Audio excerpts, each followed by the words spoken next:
Right now, misinformation spreads faster than facts, especially on the most sensitive global stories. NVP uses uncensored AI analysis to verify the most controversial topics and separate signal from propaganda in real time. Instead of guessing who to trust, you can see structured verification and analysis behind every major issue. Hello, everyone. Welcome back to another live stream, and thank you so much for tuning in to another show. Is it Benjamin Netanyahu or Benjamin Netanyahu? It appears to be that it's Benjamin Netanyahu, guys, because the recent release of the supposedly Israeli prime minister is not a real video. It's Netanyahu. It's not Benjamin Netanyahu. Without further ado, and of course later on we're going to talk about the 55th and the 56th wave of the Islamic Republic against the Epstein coalition and the attacks of the resistance in the region, the important letter that came from Ali Larijani towards the Muslim countries, and Donald Trump's grudge and anger and resentment and sadness against his allies, his long-standing allies, and why they're not participating in this war with him. A lot of interesting things are happening, but I mean, this is probably the most interesting thing that's happening, to say the least, because this is the man, this is the war criminal, this is the guy who killed over 70,000 Palestinians, this is the genocidal psychopath, this is the war criminal prime minister of the genocide state, a man that everyone in the world is very interested to know what is exactly happening with him. Let's dive straight into it. The Israeli prime minister published another video on his X account. Now, the third proof video. Now, mind you, and before I play the video, if you're okay, if nothing is wrong, why do you have to post 3 videos to disprove people? As in, I find it quite bizarre. If everything is okay, you know, 1 video, all right, and then a second video, and then a third video. Let's begin. Let's play the video. And today we have a sign that is, you know, there's no questions about it this time. There are no other interpretations. This is fake. Let's get on with it. פה עם שיר ושיר. איזה יופי. תודה רבה. תודה, תודה לכם. תודה רבה. תודה לכם. טוב? Immediately we can see additional blur. You know, the argument could be, well, if it was recorded from a phone, for example, you might have that, but typical for deepfake videos or AI videos. Getting some sun. של מי הכלב? איזה סוג זה? נענית, ישראלית. נענית ישראלית, כל הכבוד. טוב, גם Okay. מגיע קצת. ישראלית אמיתית. יאללה, לכולכם מגיע. יצאת. Now, now the moment is coming, okay? Have a look at his hand. Have a look at the ring, okay? תן לי. It's gone. That's it. That is the biggest sign, okay? Let's rewind slightly. He has a ring. It's very visible. It's bulging. It's not small. It's clearly above his finger. יצאת. And he's moving his hand. Look at the ring. It's very obvious from multiple angles. It's gone. The ring is gone. Rings don't just disappear. Okay, rings do not just disappear, and it's clearly gone, as in we're not talking about an angle, or the ring is not there, and it's still not there, but after a while it will reappear. See, now it's reappearing. That is, yeah, now we can see it here. Okay. You don't need more than that, really. I mean, he continued down this video. מה, אני זוכר את זה. אתה זוכר? קוראים לו גיא. זה היה במטוס, אוקיי, תמסרו לו דש. איזה יופי. שלום. שלום לכם. גם אתם יצאתם קצת להתעורר? יצאתי קצת להתעורר. כמובן שיש מרחב מוגן, זה במקום כזה. מרחב מוגן, איפה את יודעת? ממש שמה, בטח. א' ב' זה לבדוק. כמה צעדים מכאן? Hold on, was it going again now? Let's have a look. Can't see it here. Okay, has a finger on top of it. Doesn't. You can't see it here again. Look. Look at that. You can't see the ring again. And now look what happens.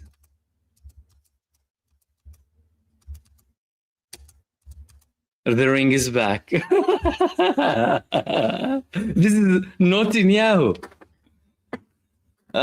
It's Netanyahu.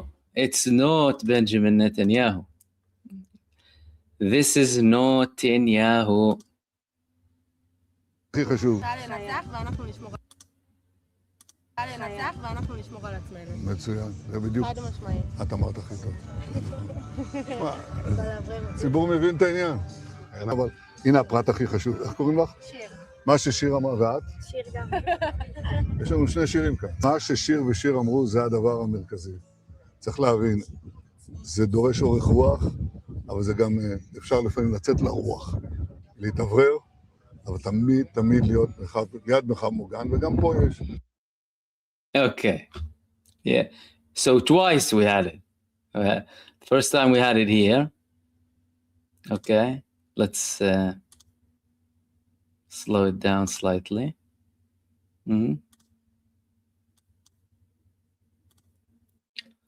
This is the first time when he was moving, and we can see the ring clearly on his hand. As he's moving, look at this. It's gone. Gone, completely disappears. With the slow-mo, you can see it clearly. Look at that. That doesn't happen in real life. This is Netanyahu. Netanyahu. Okay. Netanyahu, then it appears again, and then we reach this stage here when Netanyahu speaks with the two girls, and again, you know, it's gone. The ring is gone. Again, slow-mo here. The ring is gone, and we can't see it. We cannot see. Now we can see it. So it appears and reappears. Look at that. Appears and reappears. Can you see that?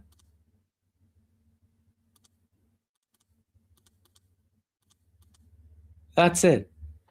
You don't need to know more than that.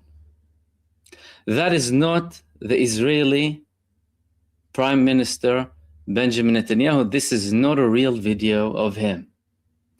That means that there is a very high likelihood that Benjamin Netanyahu is dead. And again, we cannot confirm, because so long as there is no actual verification, evidence to prove his death, not just disprove the authenticity of the videos that he's publishing now to prove that he's alive. He reminded me of that video that he posted, was it one day or on the day that Charlie Kirk was assassinated? People immediately started to say it was Israel. He went out. You know, these people talking that it's Israel behind the assassination of Charlie Kirk. I think it doesn't make any sense. It's ridiculous. Deny. Why? Because there's something behind it. Now this is the third video. And because there's a lot of scrutiny about his son not posting, his account is becoming active now, reposting and retweeting or re-Xing now.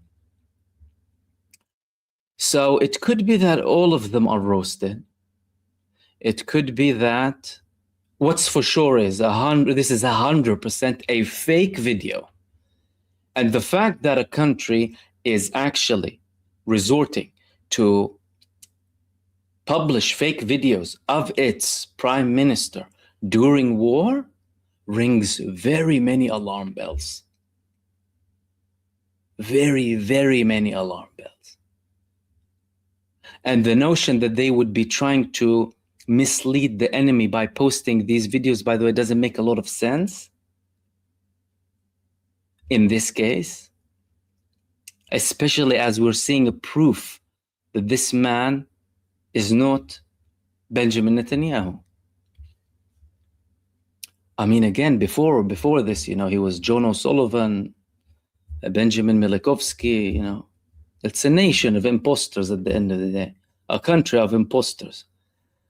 That is no Benjamin Netanyahu, guys, and this time I can tell you for 100% certain, there was a bit of debate before I shared my thoughts with you, I could have been right, I could have been wrong, I just shared what I think with you. Some people had different opinions. I didn't see clear-cut evidence that it was 100% fake before. Now, for me, that is more than enough. That is not Benjamin Netanyahu, which raises the likelihood of the last two videos being fake too. And there is something very wrong here. There's something very wrong.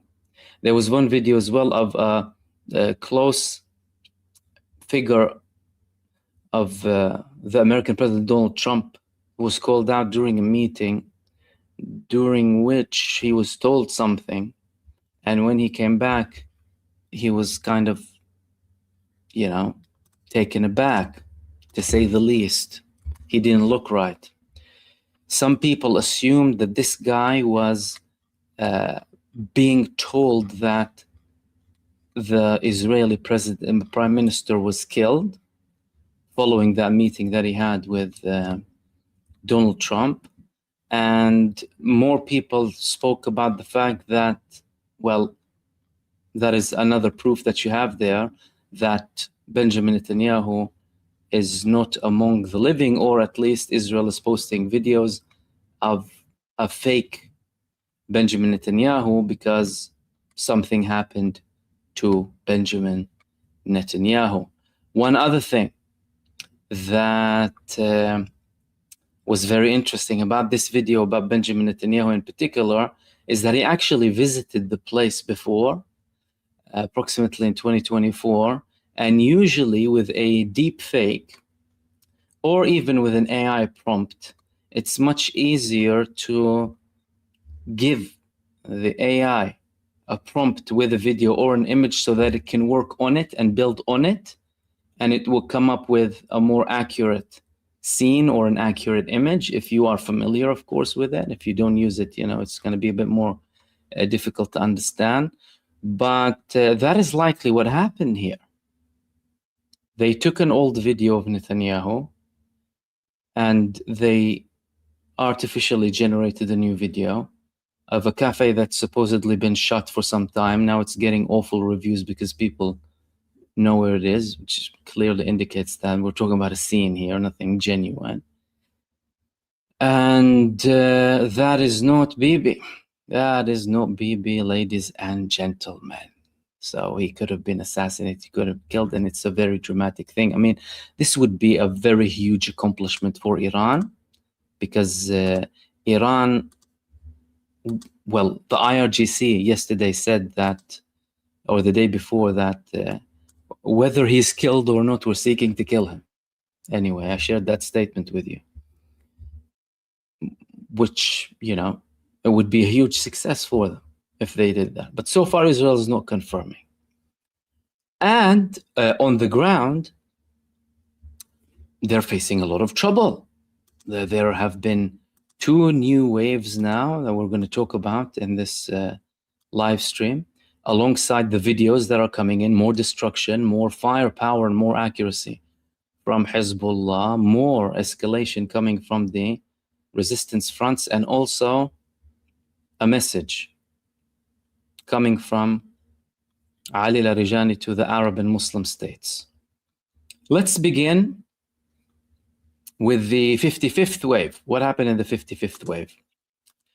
Wave 55 targets IAI, facilities and US air bases. The latest operation comes as Iran continues to escalate its military response to the US-Israeli aggression under Operation True Promise 4, which has seen successive waves of missiles and drone strikes against Israeli and US military infrastructure across the region. Earlier on Monday, the IRGC had launched attacks on Israeli military positions and assets in the vicinity of the Ben Gurion airport, the Israeli aerospace industries, Al Dhafra Air Base in the UAE, and Al Jufair Naval Support Base and Sheikh Isa Air Base in Bahrain. The attacks employed a wide variety of ballistic missiles, including Fattah, Imad, Qadr, Fatih, Zulfaqar, and Dezful, in addition to one-way attack drones. The Khatam al-Anbiya Central HQ, which delivers statements on behalf of all branches. Oh, they posted one in English that I'll share with you, dedicated to Trump. On behalf of all branches of the Iranian armed forces, emphasized the operational depth and strategic planning behind Iran's ongoing military campaign in a statement.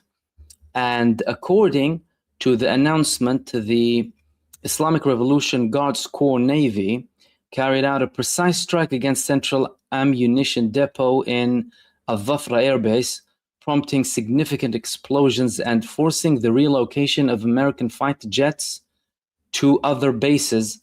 Evacuation orders were reportedly issued at the facility following the operation. And by the way, we have some videos of the recent attacks that I will share with you simultaneously with this. This was the recent wave. This was wave 55 actually of Iran.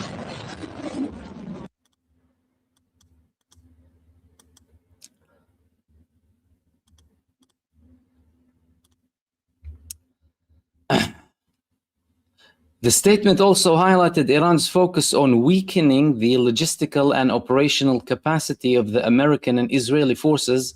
It said the 55th wave targeted military and aerospace production sites, as well as aerial refueling support centers deep within the occupied territory, stressing the operational planning required to strike key strategic points.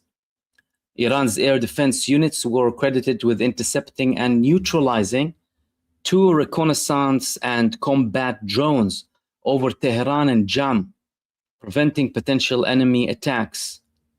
The announcement further noted that Iran and its forces have consistently targeted strategic industrial and military centers belonging to the Israeli regime, including aerospace weapons production facilities and American bases in the region.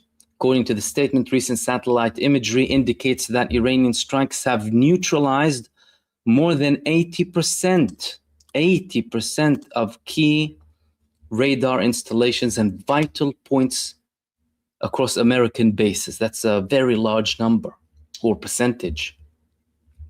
The Khatam al-Anbiya statement emphasized that Iran's military strategy combines advanced weaponry with operational precision and intelligence, allowing for targeted strikes against strategic assets while maintaining robust defensive measures at home. It added that Wave 56 of Operation True Promise 4 precisely targeted sites in the occupied territories, including Southern Regional Support Command, the strategic Rafael Missile Depot in northern occupied lands, the US terrorist base Al-Udaid, using heavy and high-precision missiles of Khorram, Shahar, Imad, and Qadr. They're targeting Al-Udaid with super heavy missiles, by the way. That is yet another development and indication that Iran is using additional force for targets that do not require these missiles, by the way. That's for those who say that, you know, they're losing their missiles.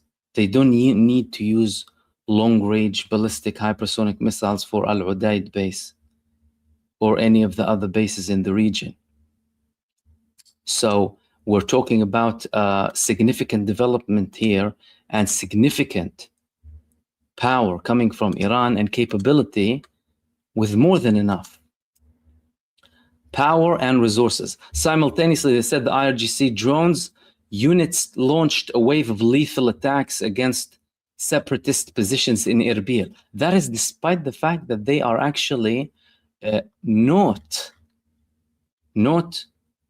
interested in participating with the United States. As a matter of fact, they gave the United States a cold shoulder. They told them it's not going to happen. And that on its own is proving that Iran is taking preemptive measures to deter as much as possible, and wherever they see any sort of potential of anything happening, they actually target them. That was from the Iranian side. There were also some videos, some footage coming of the missiles being spotted in the occupied territories following these attacks coming from Iran. And there were some images of the damage later on being published in the occupied territories. Again, no interception whatsoever. They were landing where they were intended to land, and Israel had no answer to these missiles. I mean, as we can see here in this video, you can see that's an Iranian hypersonic ballistic missile, not a multi-warhead one, just one warhead, probably weighing 1.5 tons maybe, landing conveniently on the heads of the child-killing Zionists without any interception whatsoever, which again proves the statements that came from Israel that they are actually exhausting their capabilities when it comes to the air defense systems and the American air defense systems. As well, more footage came from Israel about lack of interception with these missiles that were coming from Iran, and in some cases from Lebanon. We will get to Lebanon in a second as well. This was one of the videos.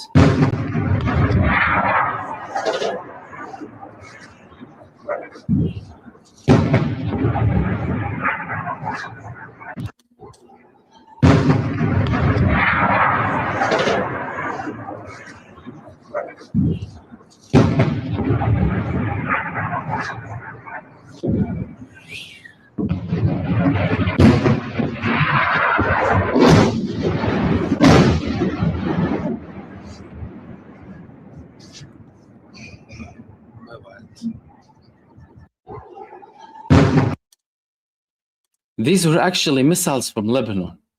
As you can see, all of them landed. One was probably intercepted because there was an explosion in the air.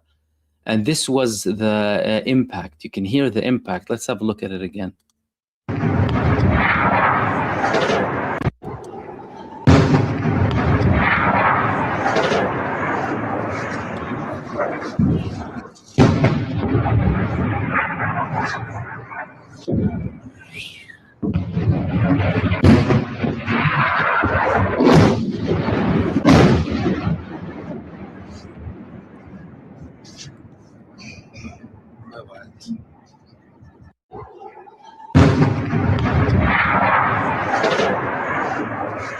So,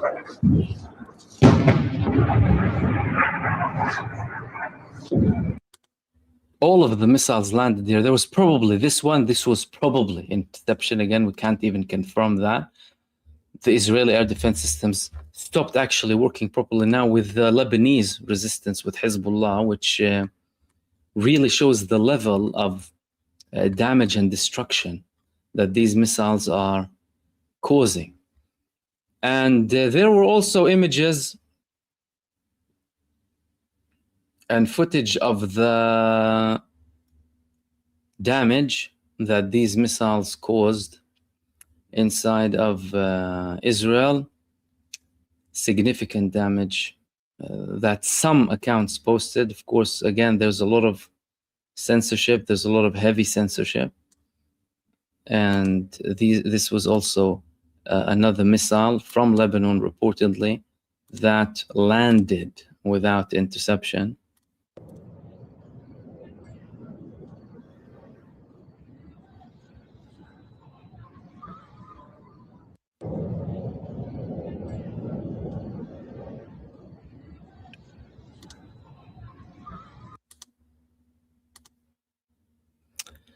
Which again shows the capabilities of the Lebanese resistance and the fact that they are targeting Israel heavily, with Israel having no answer whatsoever. This was some of the damage in the area. Let me share this video with you, following the attacks of the Lebanese resistance.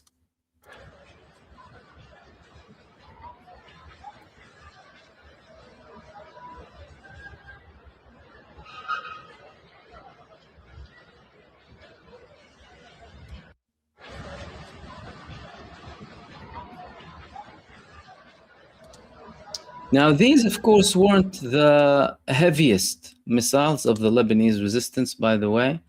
These were some of their smaller missiles, because Hezbollah, they have missiles that are exceptionally heavier, and they have been non-stop. Yesterday, they conducted 22 operations in one day.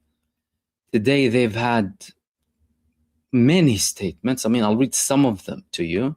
The most recent ones: our fighters targeted radar sites and control rooms at the Ramat David Air Base in northern occupied Palestine with a swarm of attack drones. They targeted the Katsafia barracks in the occupied Syrian Golan with a swarm of attack drones. The Lebanese resistance attacking Syrian occupied territories. Maybe that would be a message for the Syrian authorities who have an occupied territory there. They targeted the gathering of Israeli enemy soldiers in the city of Al-Khiyam. We're hearing that a lot lately. Al-Khiyam area, they're suffering hugely, Israel. Between the stadium and the detention center with a rocket barrage, they targeted them. Al-Ajal Hill in the north of the Kfar Yuval settlement with a rocket barrage. They also targeted a third Merkava tank in the Taiba project area with a guided missile. And they said that after they destroyed and targeted two Merkava tanks in the Taiba project and achieved a direct hit, the Israeli enemy brought helicopters to the area of the operation to evacuate the wounded. So our fighters targeted the evacuation area with two waves of rocket barrages. So they're trying to come and evacuate. They landed more attacks against them. They targeted Metullah. They targeted, what else? I mean, it's non-stop. I'm telling you, they're operating 24/7. Countless attacks. Second Merkava tank, of course, we spoke about these. One of them was a guided missile. They also targeted a newly established site. All of that in the past 3 hours. Then targeted a gathering of vehicles of Israeli soldiers in Al-Khazan Hill in the town of Al-Adesa on the Lebanese-Palestinian border with artillery shells.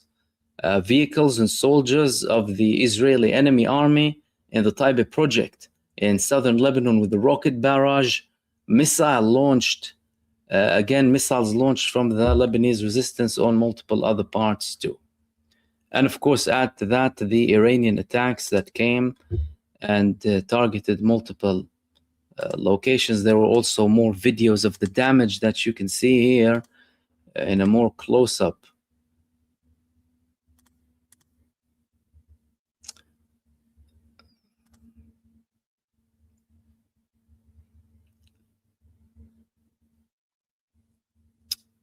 So heavy damage coming from the Lebanese resistance. And again, they are literally not stopping whatsoever. I mean, Lebanon, the Lebanese resistance is annihilating them. And they are roasting them completely.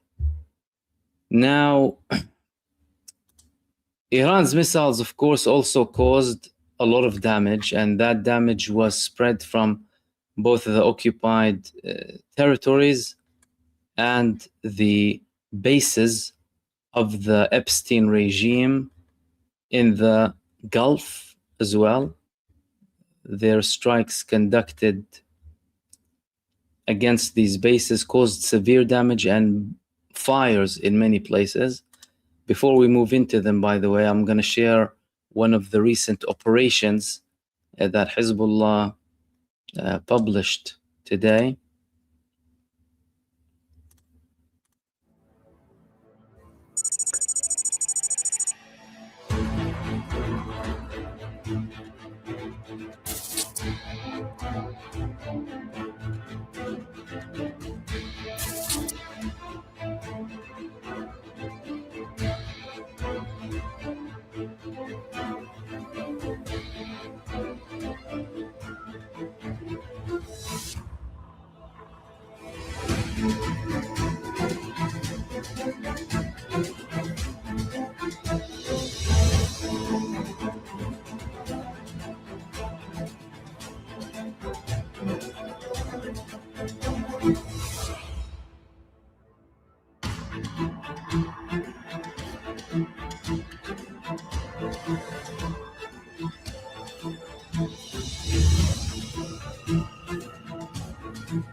So that was the video of the Lebanese resistance with their recent attack against Israel and, of course, the damage that was sustained in that location.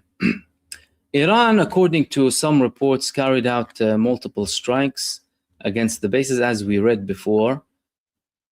The Israeli-American Epstein coalition is also responding. They're targeting the Popular Mobilization Forces in Iraq because the Iraqi resistance is proving to be a very tough challenge now.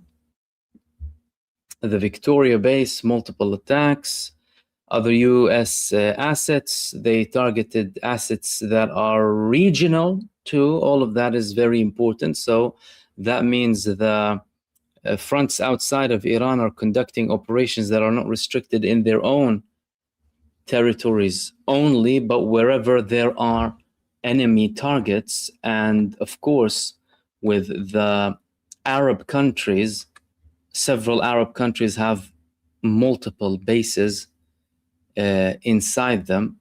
Therefore, you would see a lot of activity happening there. And let's see some of the recent, before we continue with that, okay, we were speaking about Benjamin Netanyahu disappearing, and he's posting these videos. He, as in Netanyahu, not Netanyahu, Netanyahu, is posting these videos, but he's not attending meetings. So Netanyahu usually loves to be in these cabinet meetings, sit down and act tough, sit as if he is the leading figure.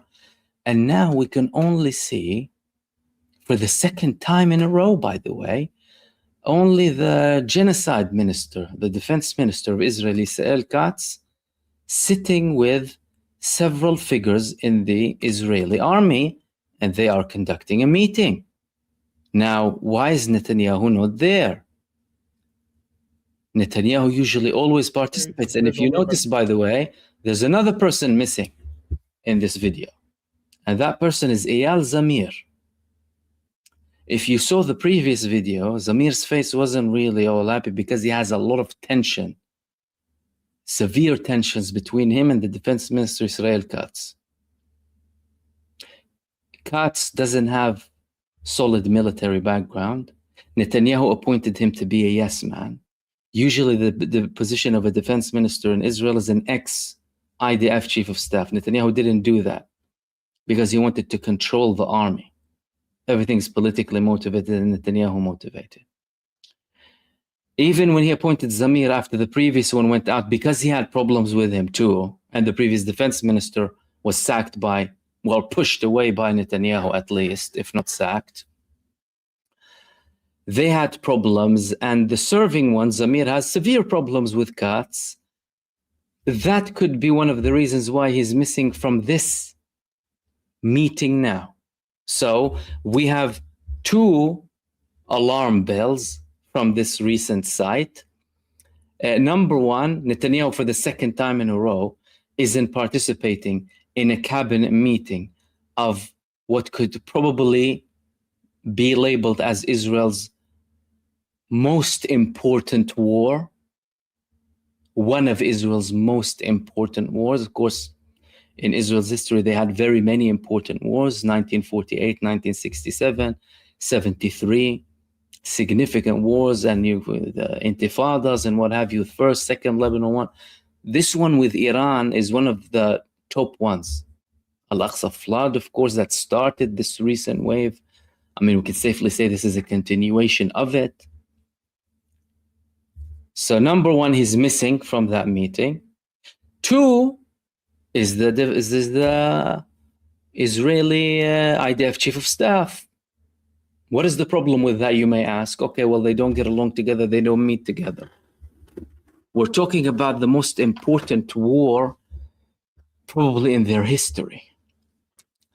So it's not like you can't have the top figure in the country sitting there, who is in charge primarily of the operation, who initiated this operation, who dragged the American president into this operation. Number two, the fact that these people are conducting a meeting with the absence of the Israeli IDF chief of staff, what did that tell us? That they're not necessarily performing it to the best of their ability. How? This man is inexperienced. Many people in the military establishment criticize appointing Katz. He served in the army, like every Israeli. They serve in the army, almost all of them. But he didn't have a career in the army. He doesn't have the knowledge, he doesn't have the expertise, he doesn't have leadership knowledge, he doesn't have technical knowledge. As a matter of fact, he was actually, when he was with Herzi Halevi, the previous IDF chief of staff, and they were talking about the objectives of their war in Lebanon, Katz started to come up with his own objectives. And the previous IDF chief of staff was putting his face down. He was being embarrassed by the fact that there's a defense minister who doesn't know what Israel's objectives of the war were. And at the time, Israel Katz said, the first objective is to eliminate Hezbollah. That was never even mentioned by Netanyahu. He didn't repeat the same mistake of Gaza when he said we want to eliminate Hamas with Lebanon, because he realized the mess that he's putting himself in. He failed miserably in Gaza. That's why today he's trying to, they're still slaughtering people every day, by the way. And that's why they're targeting like police forces. Civilian police officers are trying to basically do anything. What does that tell us? Well, that tells us that these people who are conducting the war, both in Israel and the United States, are incompetent to a high degree, to say the least. Why? Because, well, that is the Israeli defense minister. Okay, you might say, well, what is wrong with Pete Hegseth? What is wrong with the American defense minister? Well, I mean, in case you don't know, we went back slightly to have a look at some of the things that went on with Pete Hegseth, okay? There was a hearing in the Congress with Pete Hegseth, and you've seen his irrational tantrum against the media the other day, blaming them that they're criticizing. And by the way, now Trump is considering labeling anyone who leaks information or criticizes his Epstein war against Iran as a threat to the United States. So you're talking about full throttle police state, which is, again, another level of insanity happening here. But Pete Hegseth, there was something very interesting happening with him. And because we're talking about incompetent people, listen to Senator Kaine when he was questioning Pete Hegseth, when he was a nominee at the time for that position. But we all know very well that Donald Trump doesn't really appoint anyone necessarily for their skills. Trump recently actually appointed none other than this woman over here, Erica Kirk, to be key advisory board of U.S. Air Force Academy. Can someone explain to me what Erica Kirk, what the hell Erica Kirk has to do with U.S. Air Force Academy? The supposedly grieving widow of Charlie Kirk, with all of her suspicious background in child trafficking suspicions and meeting Charlie Kirk in Israel and what have you. She's the advisory board of the Air Force Academy. Does she know anything, this woman, apart from fake tears? She probably has this thing that she drips in her eyes to show tears. Anyway, what about Pete Hegseth? Because we're talking about him. Listen to this with Pete Hegseth as well, because we're talking about incompetent people.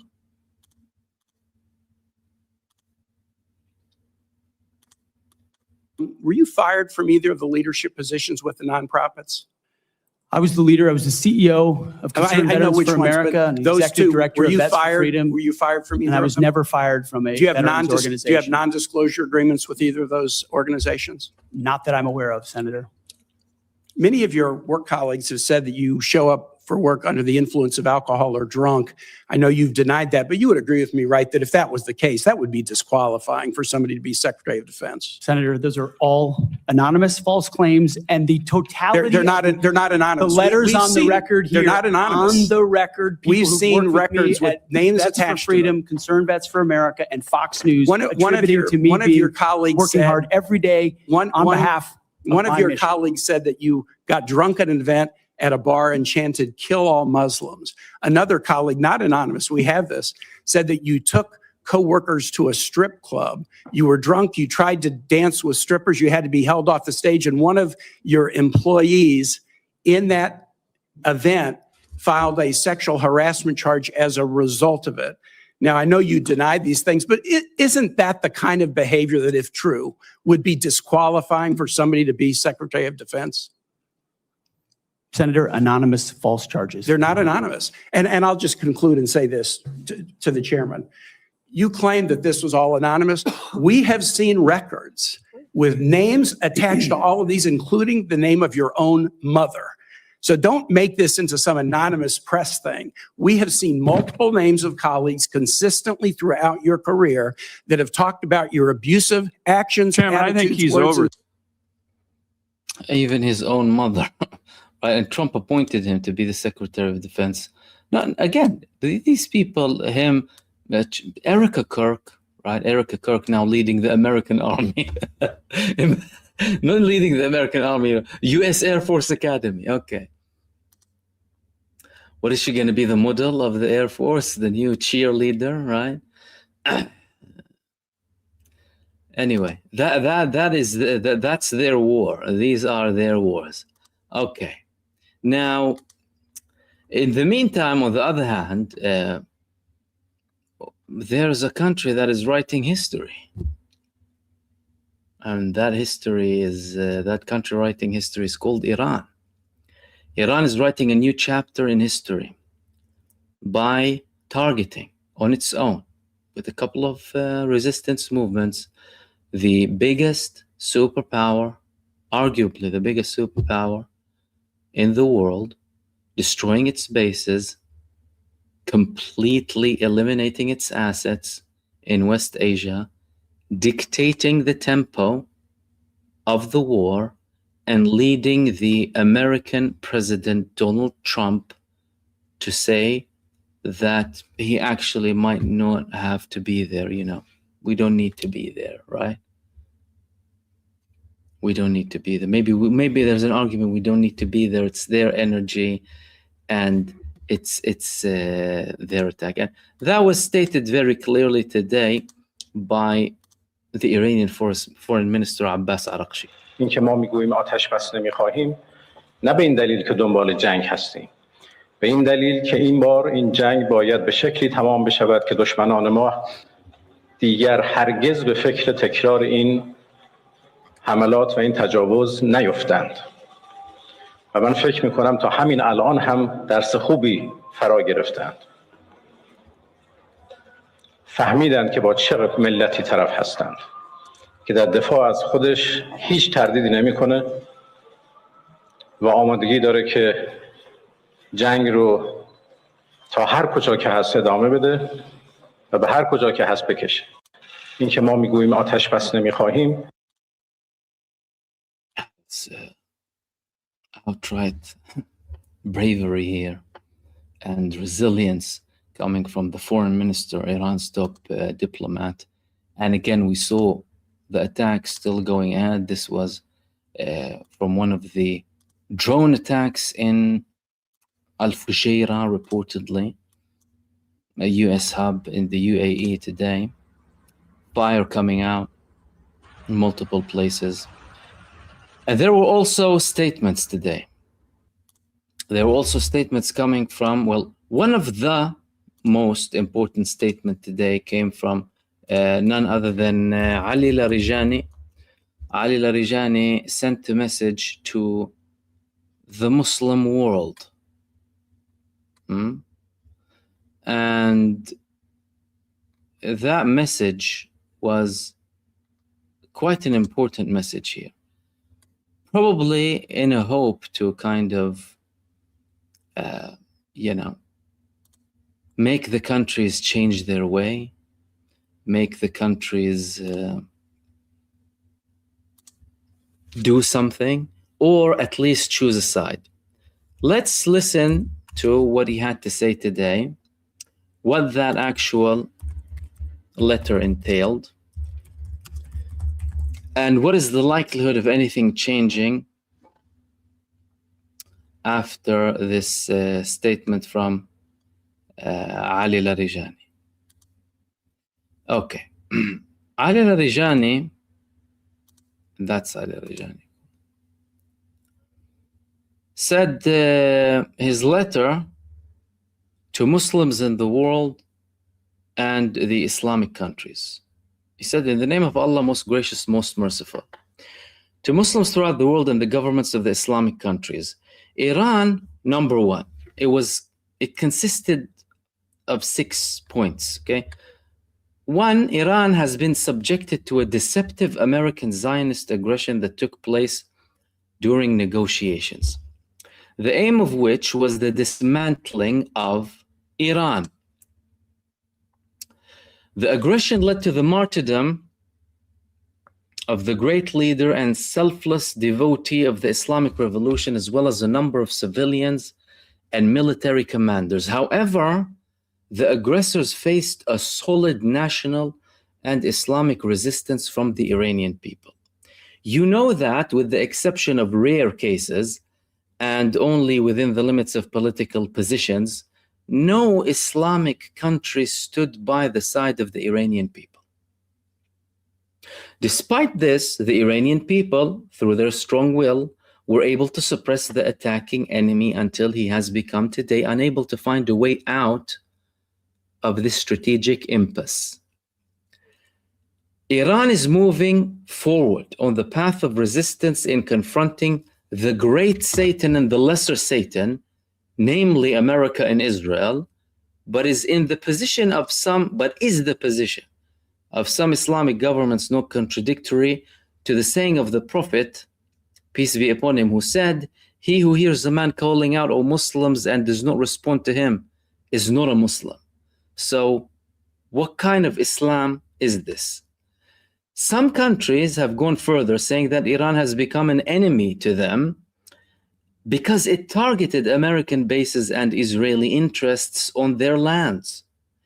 Is Iran expected to stand idly by while American bases in your countries are used to launch attacks against it? These are flimsy excuses, according to him.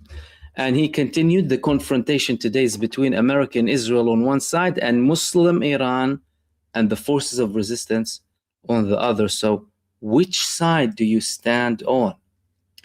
Think about the future of the Islamic world. You know that America has no loyalty and that Israel is an enemy to you. Stop for a moment and reflect on yourselves and the future of the region.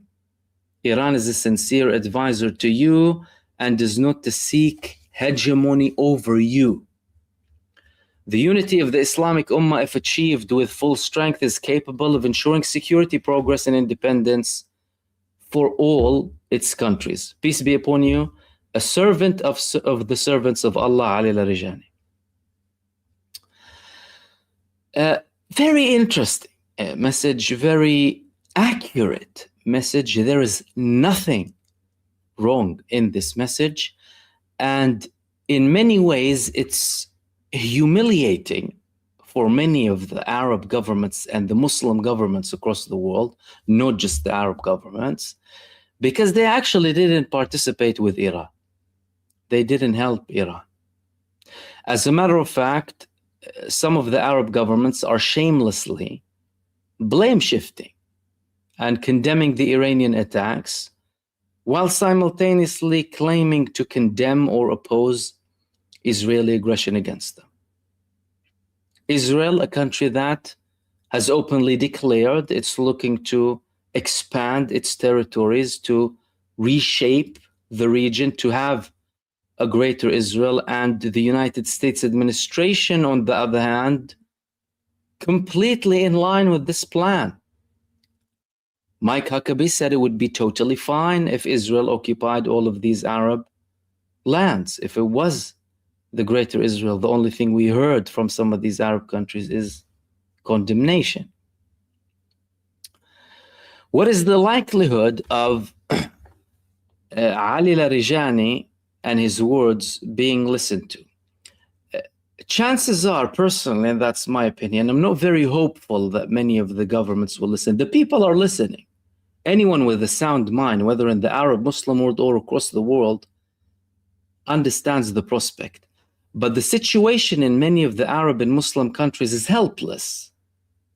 You're talking about puppet regimes that are, in effect, kingdoms planted there following the Sykes-Picot Agreement, initially by the British and then taken over by the influence of the United States of America. Most of them have no representation of their people. They have been conducting these campaigns against Iran, whether from a racist perspective or a sectarian perspective, for the past several decades for or on behalf of the United States and the Israeli Mossad. Iran, of course, on the other hand, they haven't been angels. Of course, they've made mistakes, so that they haven't. But when it comes to the regional countries, they have had this hostility with Iran. And what we're seeing now, by the way, is the real counterpunch of Iran, because these bases were constantly being used against it. So if not by direct attacks, by intel, by everything, from these neighboring countries that call themselves neighboring countries. Now, that is, of course, my opinion. I'm not that hopeful because the governments in the Arab world are not representatives of the people. Many of them are real puppet regimes at the end of the day, or dictatorships. The revolutions that happened in the Arab world weren't necessarily used in the correct manner. There were counter coups as well. When it comes to that, lots of them led to all sorts of internal divisions and problems. And again, you know, some of the Arab countries like to blame everything on Iran, like, for example, with the case of Syria, by saying, oh, they participated for the sake of Assad, but they completely ignore, on the other hand, the fact that elements within the Syrian resistance were bloodthirsty monsters. And they like to portray everything as if it's Iran's fault. Even when they talk about Iraq, for example, they'll tell you, oh, when the United States occupied Iraq, Iran came straight away and they took over, and they actually had a deal with the United States, completely ignoring the fact that they supported resistance groups against the United States, and denying the fact that some of the Arab countries were using or allowing the US to have this war against Iraq. But when Saddam was attacking Iran, they were supporting him. Anyway, and there's a lot to go back to, you know, all of these tensions or feuds and what have you. So many of them don't have any sort of vision or view, or are unable to look at the greater picture.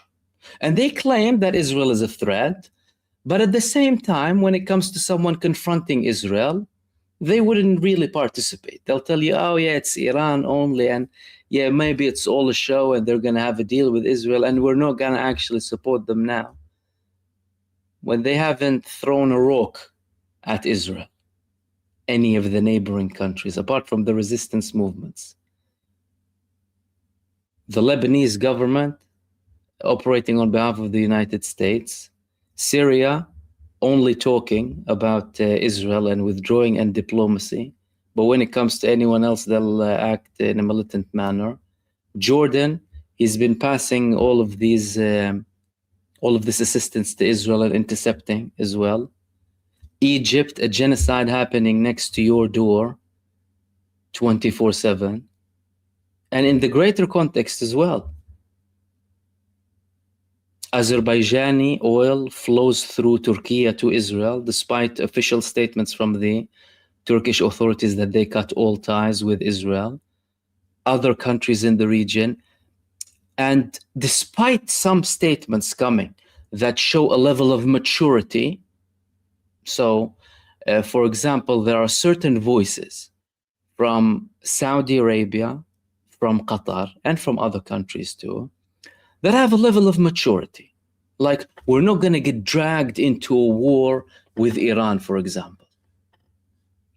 Okay, but that's not enough. What do you mean you're not going to get dragged into a war with Iran? And, oh, Israel is looking to expand and we need to speak with the Americans, as if they're differentiating between the American administration and Israel, and unable to accept the fact that the American bases in their regions were constantly used to brutalize nations around them, and thinking that they can get away with it. This position of being in denial, conveniently being blind or blinding yourself to the facts that are surrounding you. So Iran is telling them, choose a side.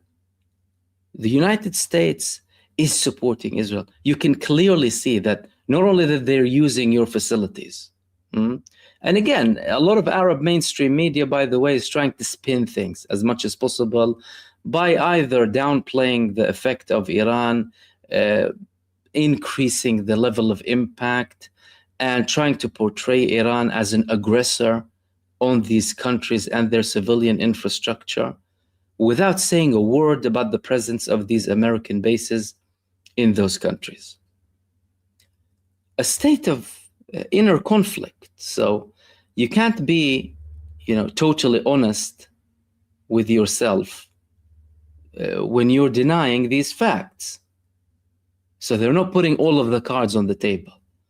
The only way that it would work is when they actually put all of the cards on the table. If you realize that the Israelis are your enemy, and the United States is an extension of Israel, then you need to be helping Iran. Not saying, oh, Iran, don't become an aggressor and, you know, we're going to have to work hard to what kind of logic is that? And Trump is now saying, and imagine the message that some of the Arab states would think now, these Arab governments in the region. Trump is saying, oh, we actually might not need it, we have enough energy. So, what is it exactly?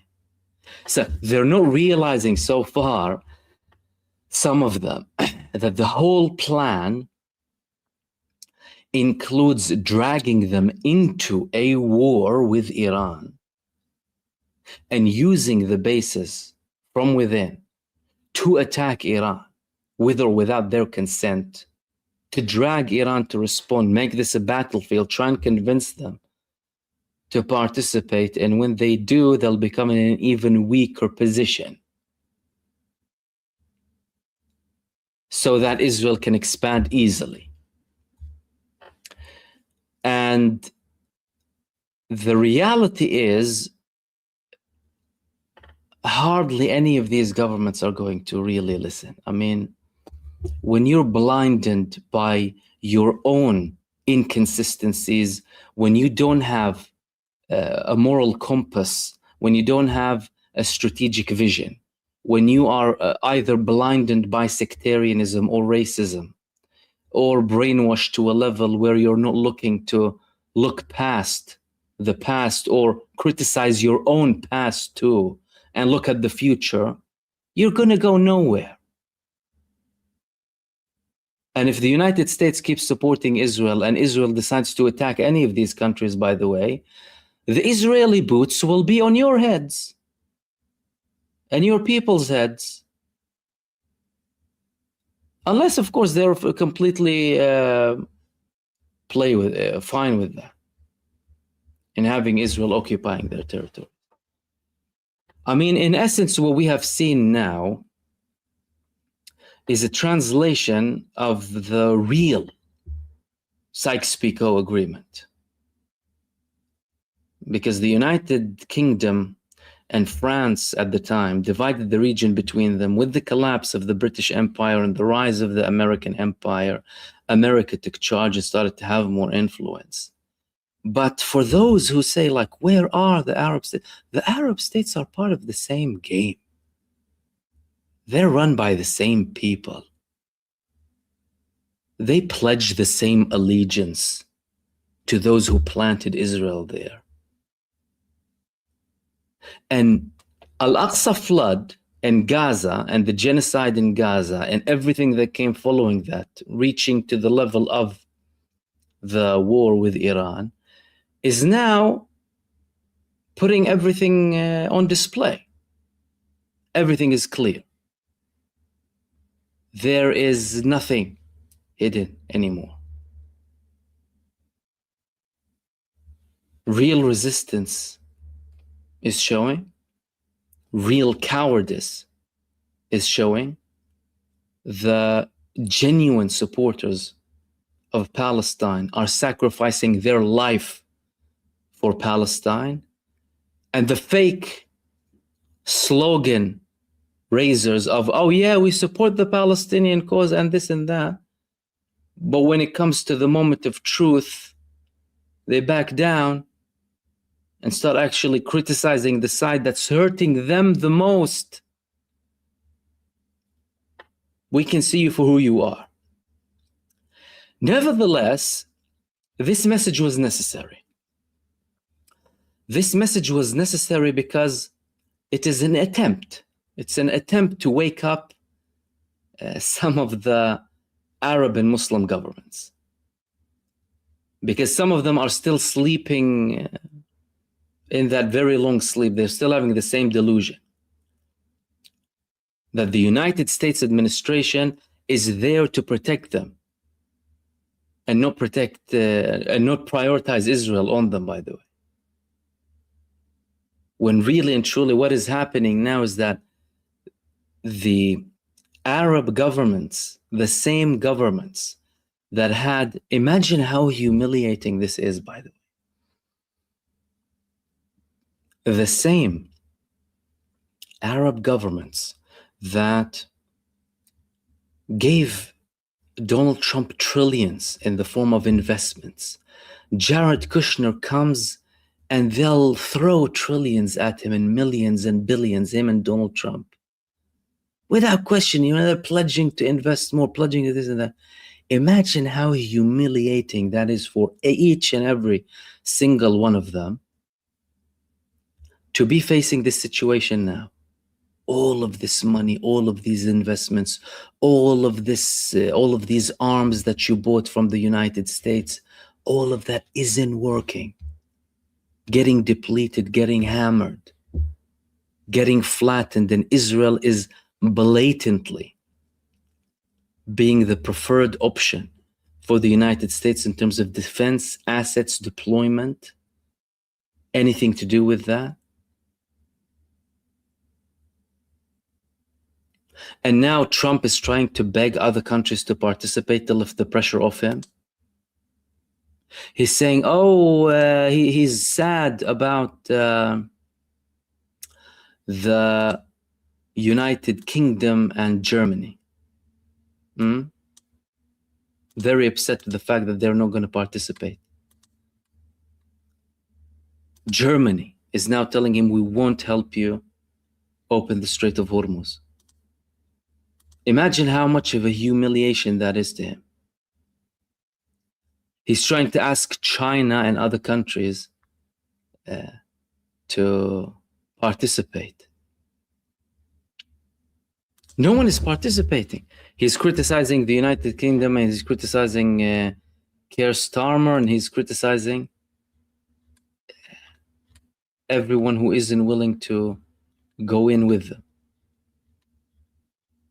What do you mean? You saw what they did to you. What is Keir Starmer going to do? Anything different? What is he going to do? You're supposedly the biggest force on earth. And you're being humiliated, by the way. And Donald Trump is literally having a rage. I mean, listen to his recent statement. Listen to his recent statement about the lack of supposedly support. And of course, all of the position of Britain and Germany is a hypocritical position, by the way. So they don't want to directly participate in the war, but they're allowing everything to flow.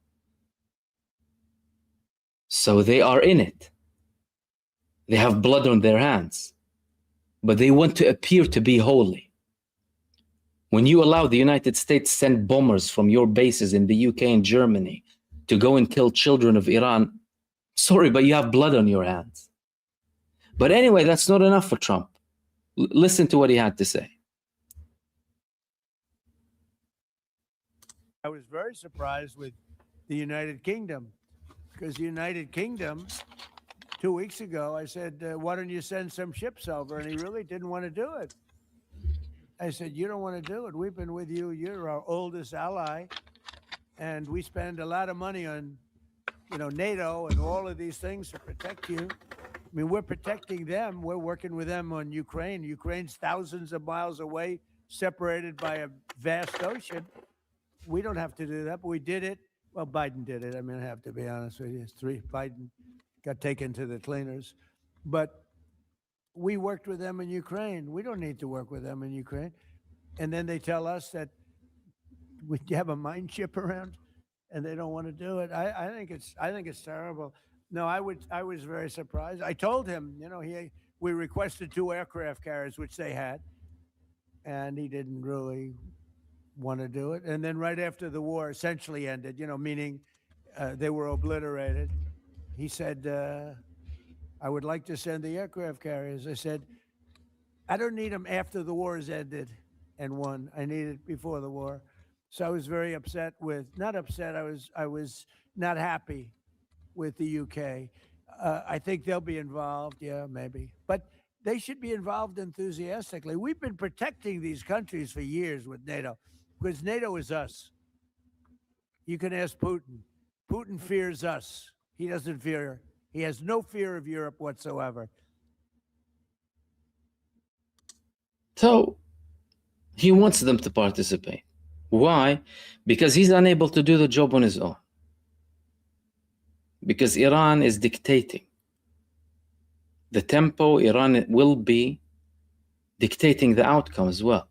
That's why Trump is now preparing the public opinion that, we might actually not have to, we probably don't have to be there. There's an argument that we don't have to be there. We have enough oil. What is that? That is a preparation to climb down the ladder. And despite his talks and his statements that, we're beating them, we're defeating them, and what have you, there was a message today from Lieutenant Colonel Ibrahim Zulfaqari, spokesman of the Khatam al-Anbiya HQ, same man who declares the operations. And he actually spoke in English this time. And he had a message to Donald Trump. A message to the President of the United States. The outcome of war cannot be determined by tweets. The result of a war is determined in the field, the very place where you and your forces do not dare to approach, and you can only talk about it in your tweets. It's better to name this war as Epic Fear instead of Epic Fury. It's better to name the war Epic Fear instead of Epic Fury. Hilarious, I'm telling you. These statements that are coming from the Iranian officials, class. Now, in the meantime, Israel, we've been talking about this being an Epstein thing. All right? And before we get into that, this is what the Hormuz Strait looks like, by the way, if you're interested in an aerial view. That is the Strait of Hormuz. This is the traffic. That's Trump freeing, allowing all of the oil tankers to move. They're all sitting there. No statement is making them move, right? Now, we've been talking about the Epstein war. Of course, this being an Epstein war, we know the Epstein ring and what it used to do. Now, this woman reportedly committed suicide. They said she was killed. Who is she? She's the daughter of Orit Strouk, a member of Netanyahu's government. And her daughter's name is Shoshana Strouk. What is the story of Shoshana Strouk? Well, the story of Shoshana Strouk is one Epstein of a story. Why? Because that woman was severely abused by a ring that was managed by her own mother and father.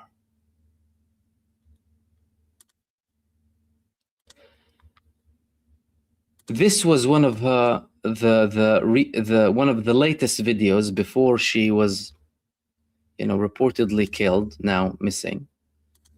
This was one of her videos that was published. And listen to what she had to say about her mother, a member of the Israeli government. Her mother is an Israeli government woman, Orit Strouk, who happens to have, these despicable views like Ben Gvir and these people. Listen to what her daughter had to say. היי, אני שושנה סטרוק, גדלתי ביישוב היהודי בחברון. אחי מגיל 2.5, ההורים שלי היו לוקחים אותי לטקסים פדופילים, שבהם כמו אילפו אותי, תכנתו אותי באמצעות סמים, באמצעות היפנוזה, באמצעות פגיעות מיניות, ובעצם הם יצרו אצלי כל מיני חלקים, כל מיני זהויות. החל מגיל 13 אבא שלי התחיל לסרסר בי בתל אביב, עשה עליי כסף מה שנקרא. הפגיעות המשיכו עד גיל די מאוחר.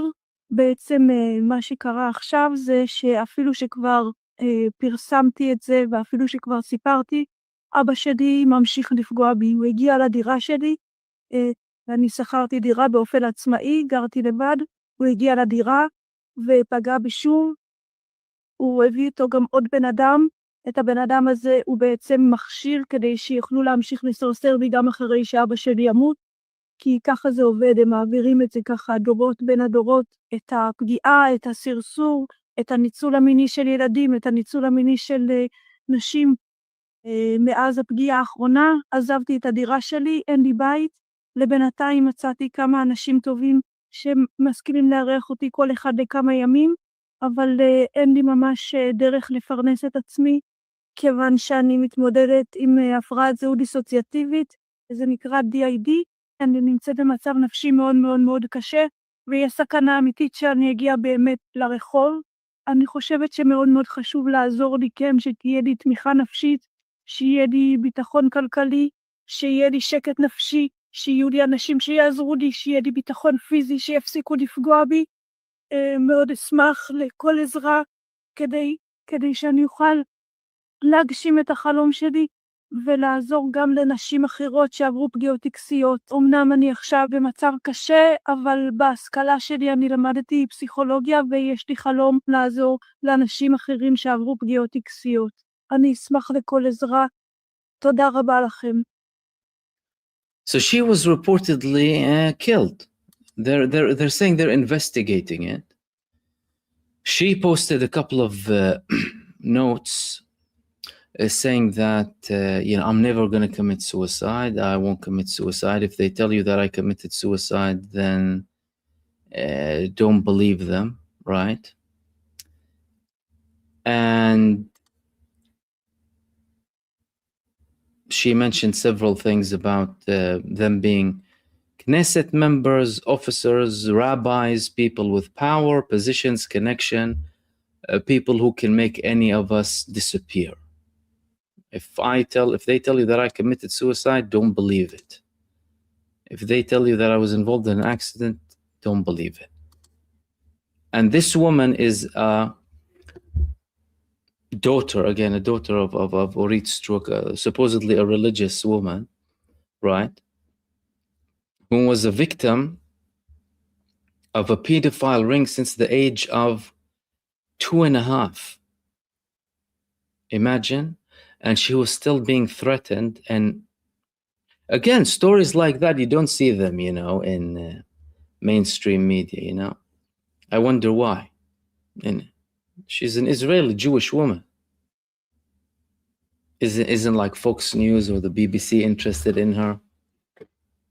Isn't someone going to call for the liberation of, pedophile rings? The liberation of the Israelis from pedophile rings? Why don't they do that? I wonder why. You see, we thought that they sympathize with them. But it looks like it's selective.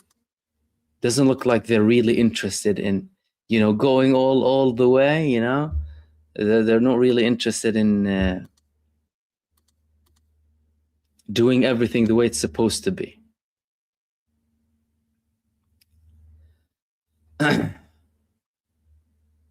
Okay.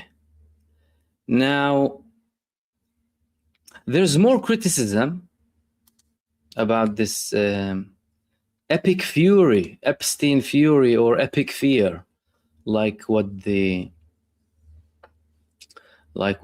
spokesperson of the Khatam al-Anbiya HQ said. And there's more criticism coming from the United States about this operation.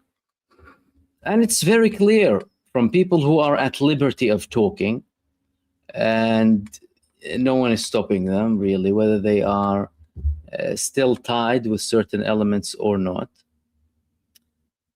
Some of them were actually, one of them was actually the previous defense secretary of Donald Trump.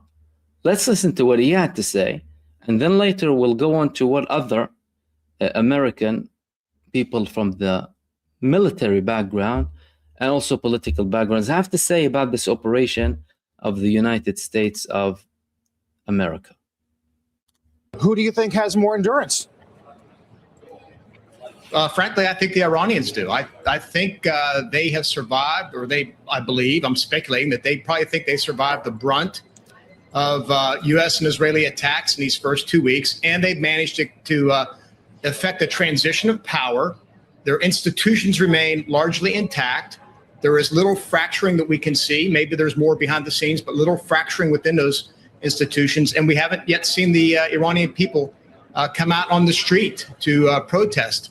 Yet on our side, obviously, we see prices going up at the pump. We see a lot of concern about the economic pressures. What will this mean for the White House as it looks through a political lens at times with regard to the midterm elections? So, and we see President Trump sending different messages about what, on one hand, he's saying the right thing, that we have to put future security, making sure Iran doesn't have a nuclear weapon, over short-term price increases. But on the other hand, he's talking as if the war has already ended. We won in the first hour or so, as he said, and maybe preparing the United States for some type of exit or off-ramp here in the next week or so.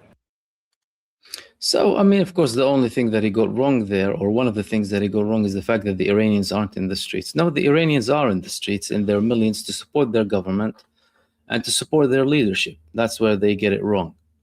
Again, this convenient denial of facts coming from American officials. But this guy was the previous Secretary of Defense of the United States of America in the Trump administration. So it says a lot that a man like him is saying that Iran has the upper hand now, in other words, because perhaps that's a sober thing to do. Maybe the current Secretary of War, as he renamed it, is probably drunk. And that's why he's making these statements about epic fury, Epstein fury, and having this rant, this constant rant and anger against anyone who criticizes either him or criticizes the actual developments on the ground. Another person was none other than Professor John Mearsheimer, yeah. I'm not sure about the surname. Got the surname. Let's have a look at what he had to say and whether the United States is winning or not. We're not winning against Iran. We're not winning. What message are we sending? We're sending a message that we're a bunch of fools. That we started a war we can't win. Yeah. The FT had a big editorial today. This is the Financial Times, which is very sympathetic to the United States and the various cockamamie schemes that we come up with. The Financial Times usually supports us. They're saying we had no objective, no clear objective. We didn't have the required military forces to achieve any of the objectives that we were floating, and we had no plan. That's what they say. And of course, they're correct. Yes. So the question you want to ask yourself is, what does this tell the Chinese and what does it tell the Russians?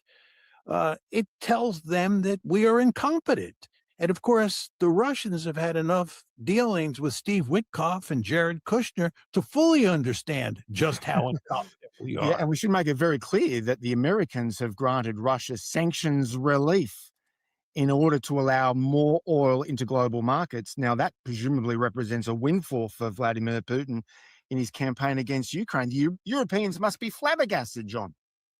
They're flabbergasted and outraged. And on top of that, we're burning through Patriot missiles, the PAC-3 Patriot missiles, which the and THAADs too. And the Patriots are what the Ukrainians are begging, that the Ukrainians are begging for. And we're...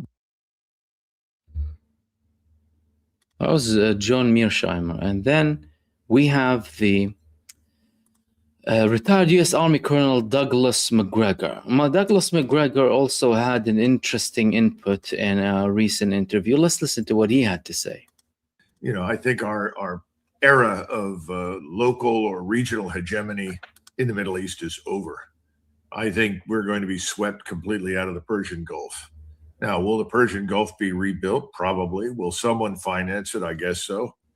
But there are going to be new rules, and we're not going to be there. I mean, why would you welcome us back in because the population certainly doesn't want us there. That's increasingly obvious. The ruling elites wanted us there on the assumption that we would protect them. Well, we've turned out to be incapable of protecting them. So this whole notion of deterrence has been lost. And I don't think this bombing campaign is going to restore it. So I don't see us achieving the real goal, which is that, we have a sort of Battleship Missouri ceremony where Trump steps up and accepts the surrender of Iran. I don't see that occurring. I think our era of local or regional hegemony in the Middle East is over. I think we're going to be swept completely out of the Persian Gulf. Now, will the Persian Gulf be rebuilt? Probably. Will someone finance it? I guess so. But there are going to be new rules, and we're not going to be there. I mean, why would you welcome us back in? Because the population certainly doesn't want us there. That's increasingly obvious. The ruling elites wanted us there on the assumption that we would protect them. Well, I was Colonel Douglas McGregor. Interesting observations coming from people who were in the American army. Of course, there are many others who are speaking about this huge defeat. That's for those of you who want to kind of listen to it from the American perspective. And much more voices are speaking about the devastating impact that this will have on the United States of America moving forward. By the way, Iran now, whether other countries will come or not, Ali Larijani, told them, like, choose a side.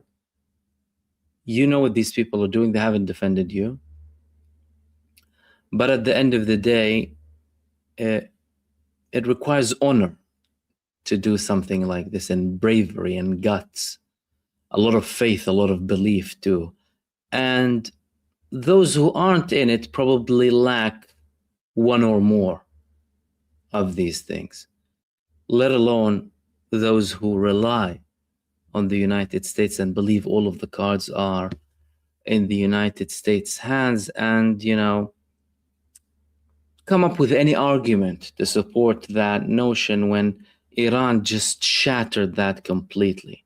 As a matter of fact, guys, the Palestinian resistance shattered that. Don't look at the destruction in Gaza and think, oh, look at all of the destruction. The Palestinian resistance on its own against Israel with the equivalent of 8 tactical nuclear bombs landing on them, and they were still emerging from the rubble.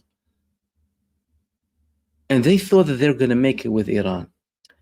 But what this is doing now is it's establishing Iran as a regional super. No one can argue that after this now, the world will not be the same again. Everyone will have to take Iran into consideration. Everyone will need to recalculate and reevaluate everything. Because Iran expelled the empire from West Asia. It has been done. I know there's a process, but it has already been done. And don't let the talks about, deploying more and bringing Marines and what have you fool you. That ain't gonna work. That ain't gonna work. We are waiting. The Iranians are telling them, we are waiting. And trust me, they don't want to do that. I mean, they know it's going to be massive devastation. And as we're talking now, Iran launched its 57th wave. 57th wave against Israel and the United States. And they launched multiple missiles. We're still getting the confirmation about the actual targets, but here's a video that was recently published about this wave.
So that was the 57th wave coming from Iran against most likely both the Israeli and American targets in the region.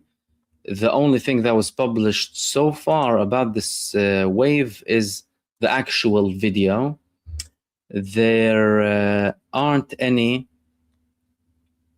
publications yet from the IRGC about the targets of this attack, but there is clearly, of course, more coming from Iran. And the final thing that I wanted to talk to you about is the potential of a false flag attack. We've been speaking about, the California situation, the threat that came, or the warning that came rather, from the FBI that an imminent attack is about to come from a source against, California. And there are more suspicions now that there would be another false flag attack coming sometime soon. How likely is Trump to go ahead with a false flag attack, and will that change the equation? It can create a more sentiment, a more like anti-Iran sentiment in the United States. But the fact that so many people are talking about it now, like beware of another false flag, so many people are talking about it like literally every single day, proves that many of the people are aware of the situation. They are aware of all of what the United States is doing. And they know that Donald Trump doesn't have a lot of support for this, and they wouldn't want to be dragged into this war. Still, that isn't going to prevent Donald Trump from trying, by the way. Okay, that's on one side. On the other hand, what is going to happen in terms of the so-called ceasefire? Is it going to work? Is something going to happen? First and foremost, both the foreign minister of Iran said we're not looking for a ceasefire. Ali Larijani, we're not looking for a ceasefire. And there was a very interesting statement that came from the head of the parliament of Iran today, Ghalibaf, in a recent interview that he had with one of the Arab, actually, networks. He said that we will not accept a ceasefire until the enemy regrets its actions and suitable political and security conditions are created in the world and in the region. And if we pause with this first demand from Iran, or statement, we realize that Iran is looking at it from a global perspective. Now, you may be wondering why. Because what they're doing now is detrimental for the whole world. Let me give you something. Let me tell you something. Why did Trump not attack the oil reserves on the Khark Island? Have you asked yourself, why is Trump still allowing Iran to export oil? Has anyone asked that question? Iran is blocking you from having any oil, but you're not blocking Iran from exporting oil. Why? Number one, the impact is too big. If Trump is going to do that, he's going to create more problems. But number two, by the way, is that 90% of Iranian oil goes to China. And Trump doesn't want to mess with China. And trust me, the Chinese probably already threatened the United States with decisive measures should they touch the Iranian oil. Russia's having fun. He lifted the sanctions. Europe is not happy with it. But China threatened, in my opinion, the United States from even touching the Iranian oil exports and any of the strategic hubs that Iran exports oil from to China. Because 90% of the Iranian oil goes to China. In China, although they have other sources, one of the big sources comes from Iran. Iran knows that it has that backing.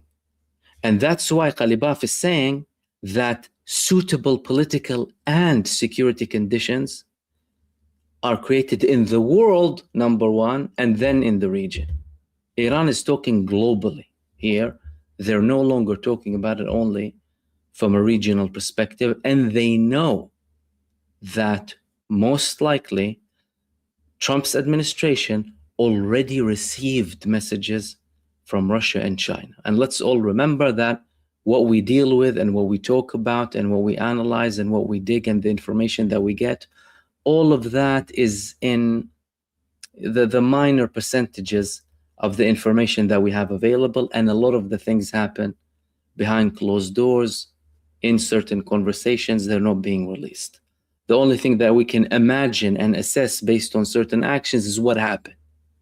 That's why Trump isn't touching the Iranian oil. And also he knows, third thing, that it will be gone. All of the United States assets in every country next to Iran will be in flames, as in totally destroyed. Not like the attacks that Ansarullah were doing, attacking or responding to the attacks coming from Saudi Arabia against them. This time is going to be completely different. The other thing that Ghalibaf said is, a ceasefire is logical only if the war does not start again. Not if the ceasefire merely gives the enemy an opportunity to fix its problems, such as the destruction of its radars and the shortage of interceptor missiles, and then attack us again. That's why there's no ceasefire. The third point, we will continue the fire.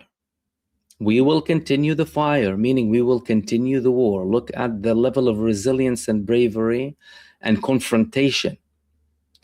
We will continue the fire until the enemy truly regrets its attack and until political and security conditions in the world and the region are prepared so that threats and war truly end in the region. The fourth point, we will not accept the ceasefire, or we have both sufficient missile and drone stockpiles and the ability to produce them. That's something very important. We spoke about it the other day. The fact that Iran has more production than usage. Although so far, Iran launched, one of the Iranian army officials confirmed that Iran launched over 700 ballistic missiles and over 3,400 drones. And they're still producing more than those numbers. We have prepared ourselves for a long-term war. That's the other point that he said. We knew that we would be attacked. And based on the experience of the previous war, we knew how they would try to weaken our operational capabilities. Therefore, we planned for all of it. They've been ready from the get-go. That's why the attack was automatic.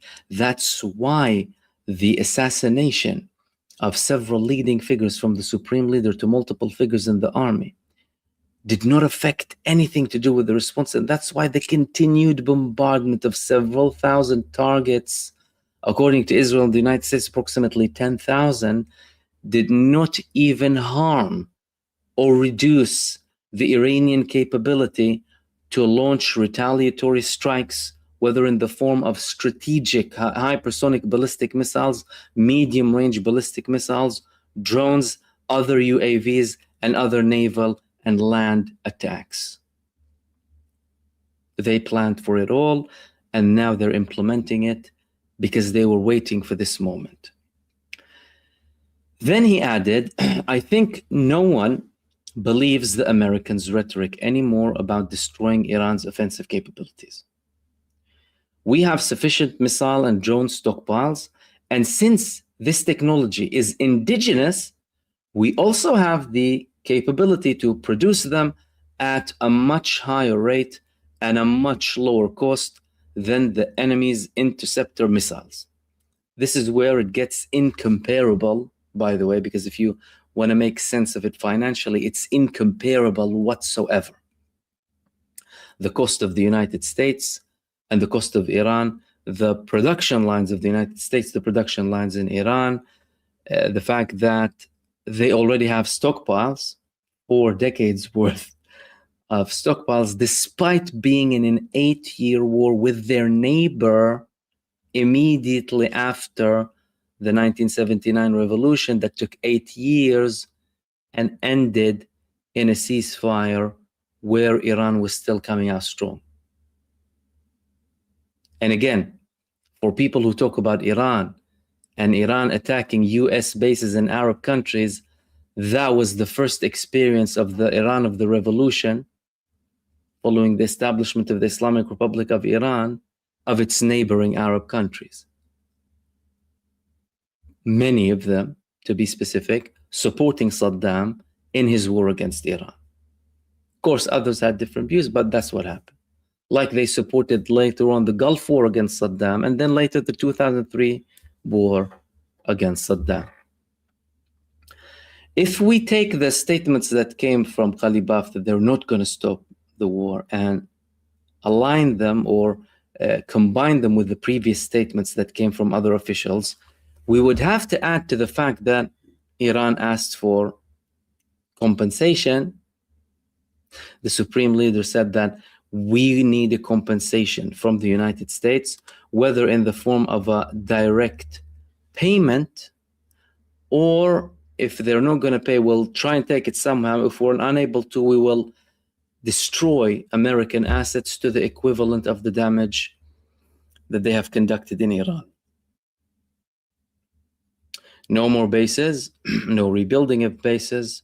They already sent messages to the neighboring countries, do not rebuild the bases. They asked them to stop allowing the United States to attack them from their lands, but, well, that really didn't work that much because they're still allowing them to conduct attacks from their territories against Iran, and that would force Iran to continue the attacks against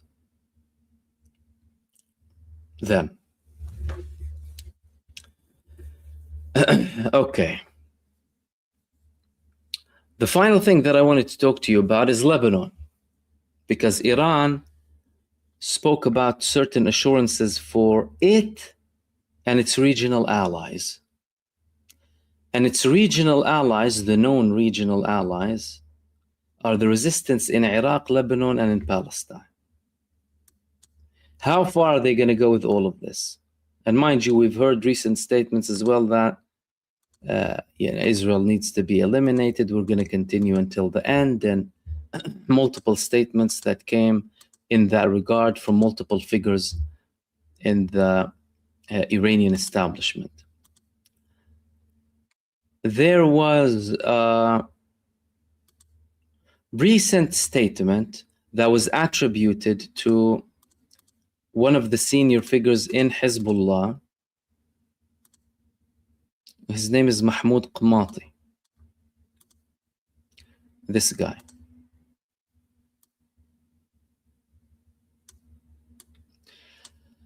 What did he say exactly?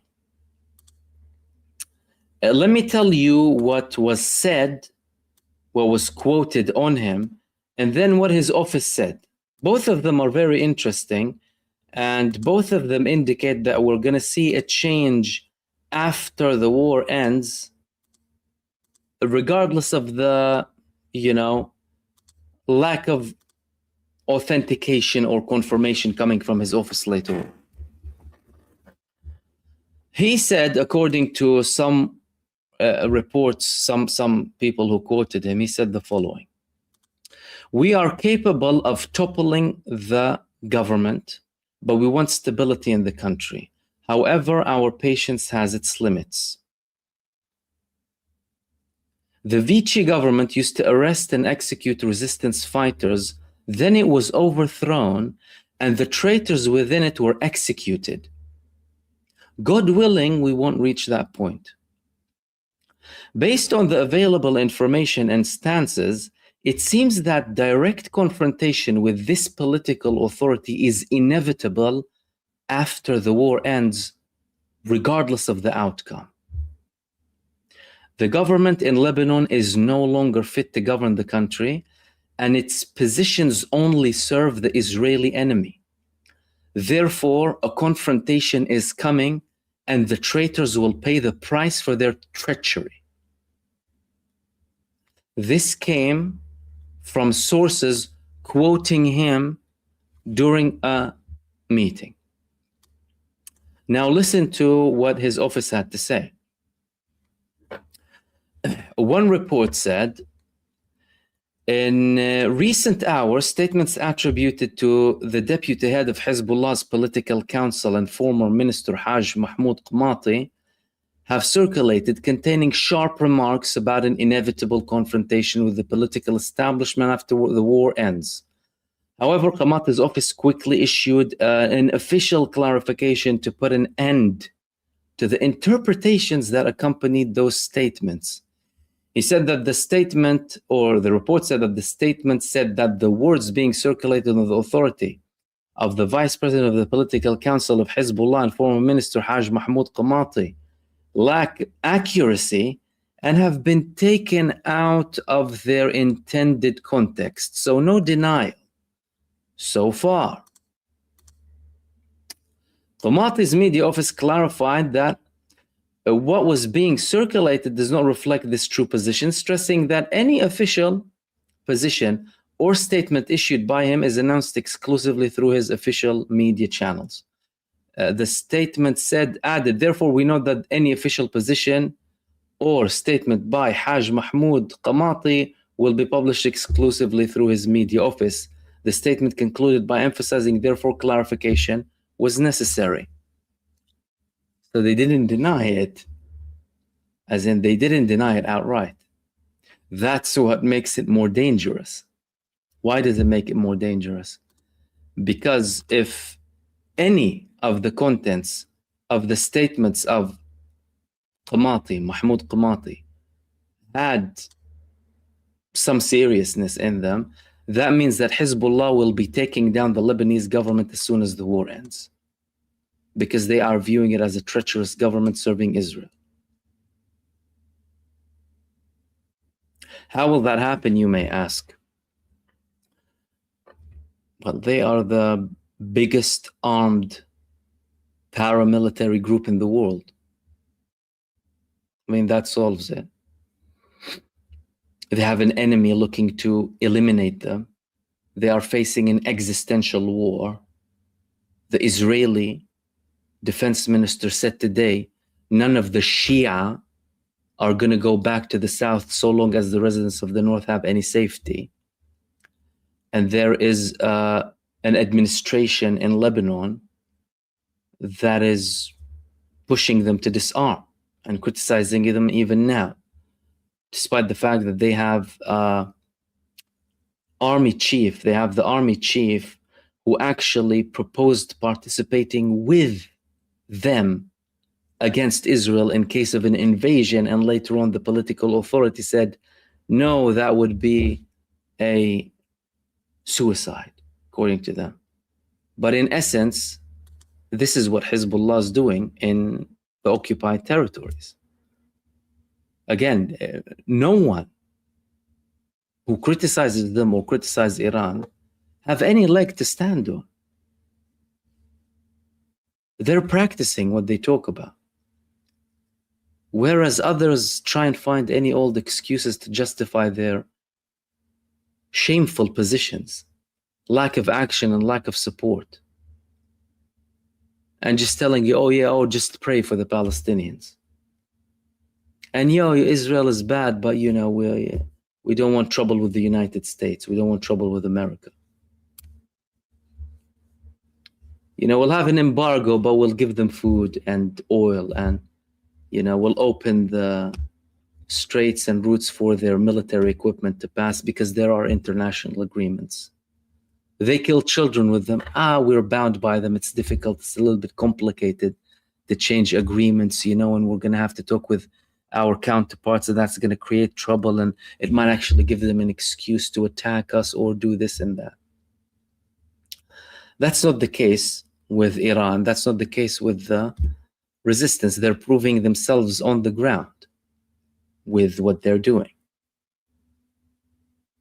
Therefore, everything is being revealed now. And that's why, by the way, some people claim that they support Palestine, but they're against Iran. That doesn't work. Without Iran, many of the things that the Palestinian resistance had and still does wouldn't have happened. There's an argument that we probably wouldn't be talking had it not been for Iran. And then again, if you don't have moral consistency across the board and you're unable to speak about matters, whether you agree or disagree with them in a rational manner, then what's the point, really? At the end of the day, you have a country here in the form of Iran and other movements fighting the most evil beings in the world, potentially and arguably the worst beings humanity has ever seen. Genocide, infanticide, destruction, pedophilia, child trafficking, satanic rituals, cannibalism, disfiguring, organ harvesting and trafficking. Anything you can imagine these people are doing, whether it's the Epstein regime or Israel, Iran is fighting them. The resistance is fighting them, these people who do these things. And you're coming up with excuses, trying to downplay what Iran is doing and the resistance is doing. Do you not have any logic? Have you no shame? When are you going to get out of that bubble that you live in? And it doesn't matter the excuse or the pretext. If it was anyone fighting Israel and the Epstein regime, people would take a position with them. Doesn't matter where they are, where they come from. Yet some people, are still finding it difficult to support Iran and what it's doing. Oh no, they're actually not doing, the attack on some of that. Was it necessary, the attack on the Arab country? Was it necessary for the Arab countries to have American bases to attack school children in Iran? Was that necessary? Or was it necessary for New Year's celebrations in the Arab capitals when the Palestinian children were butchered and maimed and going through operations without anesthetics and have nothing to eat and die from hypothermia and starve to death?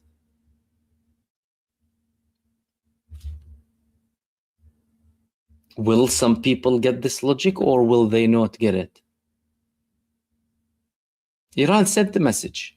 We hope that it doesn't fall on deaf ears. Because you can just imagine one thing. If Iran, one Muslim country, did this, imagine what 10 other Muslim countries can do. Imagine what regional Arab countries can do. That is America that you are scaring the people with. American might and American power and aircraft carriers and the biggest superpower in the world.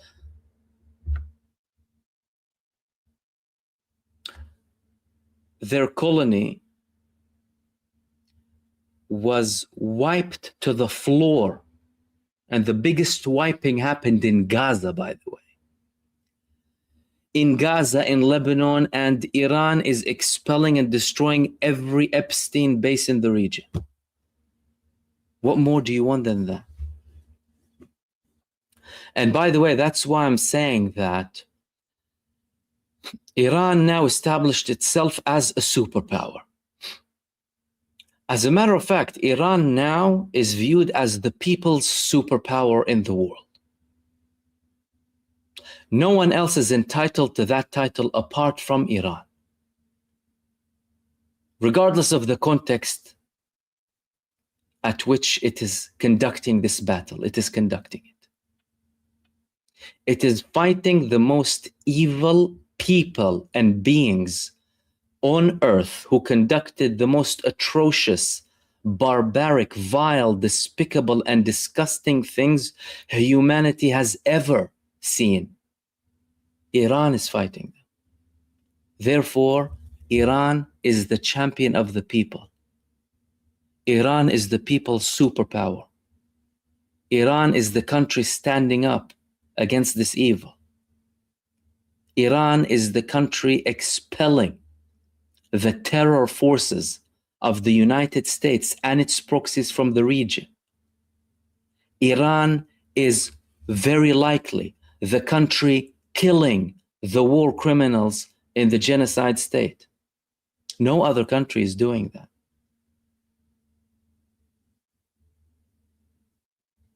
They were seeing the Palestinians being butchered for years, thinking it's not going to come near us. Have nothing to do with the Palestinian case. We just need to have a good relationship with the United States administration and play it in the long run, and we'll win. And we need prosperity. But when you allow lethal, venomous snakes in your region, you're going to get bitten. Either by them or by the country that is targeting them. Now, from a Muslim perspective, there is no such thing in Islam as sects anyway. So that's how they should view it. From a global perspective, Iran is part of this international family. Iran is part of this international human family. A multicultural ancient civilization with multiple ethnicities and multiple religions. People who want to live in peace, who have been constantly subject to this aggression coming from Israel and the United States and Western regimes, simply because they won't kneel down to the Zionists, simply because they wouldn't sell themselves, simply because they want to keep their independence, their dignity, and sovereignty, simply because they said we will not recognize the Zionist entity for 1 hour, simply because they stood with Palestine, not just by slogans, but by actions. And you can see now, and you can try and put as many head covers on your face to try and cover the truth. I mean, you're going to hear it. You can hear the missiles if you're trying to cover your eyes. So, and that's thankfully being very visible. That's very visible. The Americans are siding with Iran. Any peace-loving individual is rooting for Iran. Corporate media is working overtime to still try and demonize Iran. It's failing miserably. Anyone who truly supports Palestine supports Iran. And anyone with an ounce of brain, I mean, it only takes logic.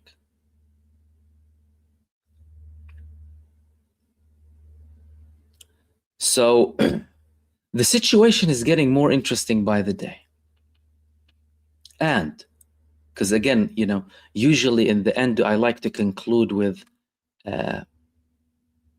what we're gonna expect to see, you know, in the coming period.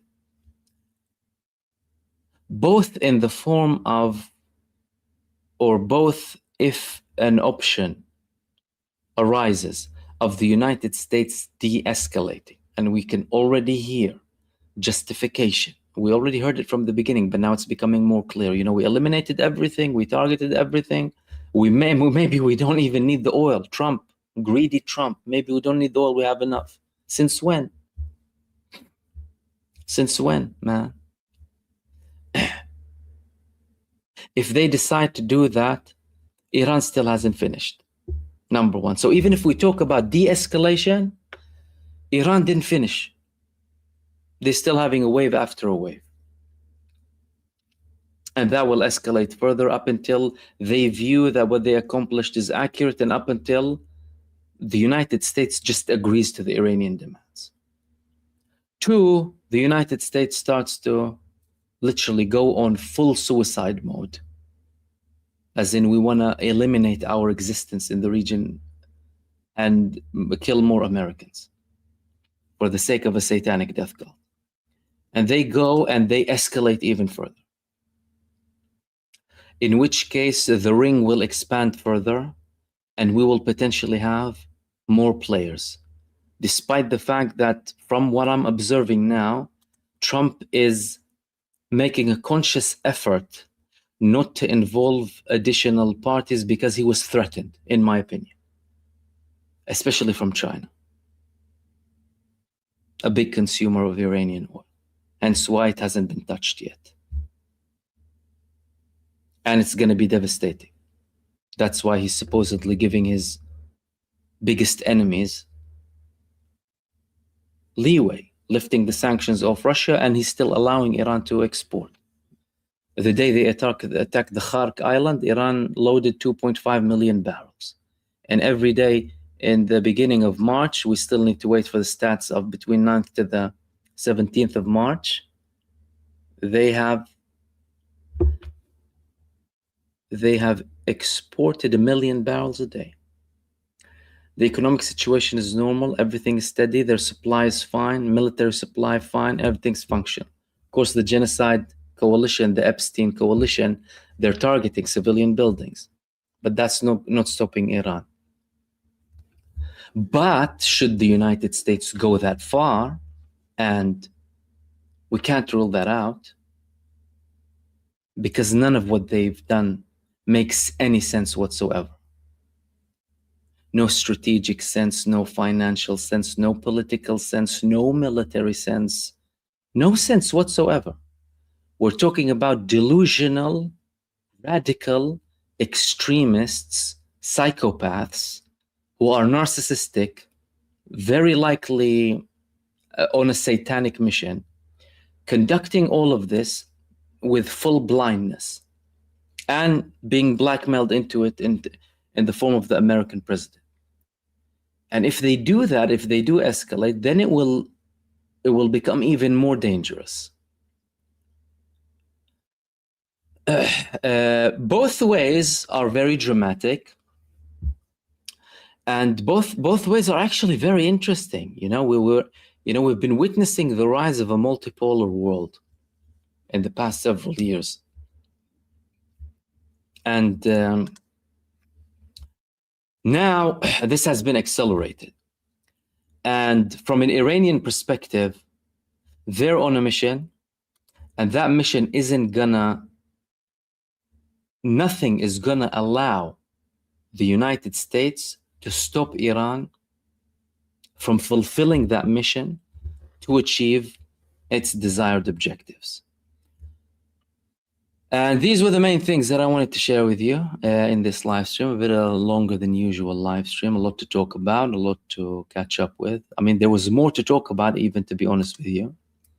So hopefully I'll have more videos for you during the day.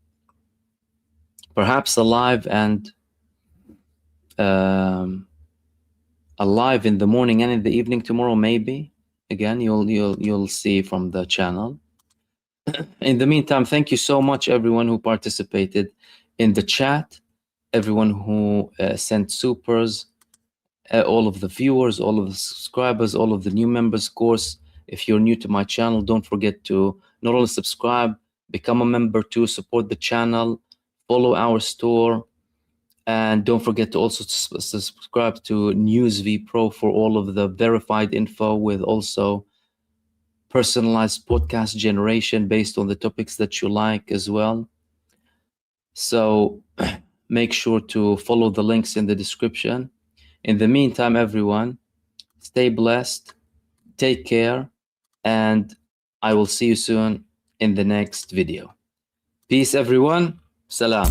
Right now, misinformation spreads faster than facts, especially on the most sensitive global stories. NVP uses uncensored AI analysis to verify the most controversial topics and separate signal from propaganda in real time. Instead of guessing who to trust, you can see structured verification and analysis behind every major issue.